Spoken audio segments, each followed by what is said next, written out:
Today, I believe that solar is definitely a worthwhile investment. At Raffin Electrical, we have a variety of designer installers that are licensed, and with that experience, we're probably looking at 30+ years in the industry of solar installations.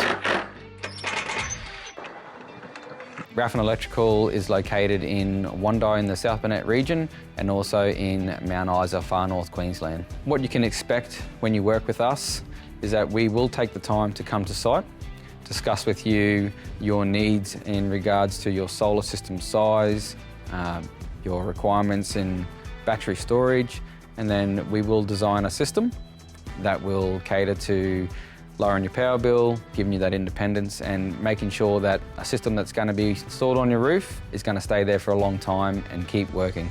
The Gumnut Place, they came to us with an option to upgrade their existing solar system. So with the new system going on their roof, they're looking at $10,000 plus per year just in cost savings electricity with this new system being installed. The payback period is in less than 3 years. The return on investment is over 600%. It's a really good outcome. With the government incentives and rebates available, Raffin Electrical does have the experience to process these incentives on your behalf and ensuring that you get maximum discount on your solar installation. There's a lot of information out there, so just talk to us, get the facts, and get on that wagon to save some money.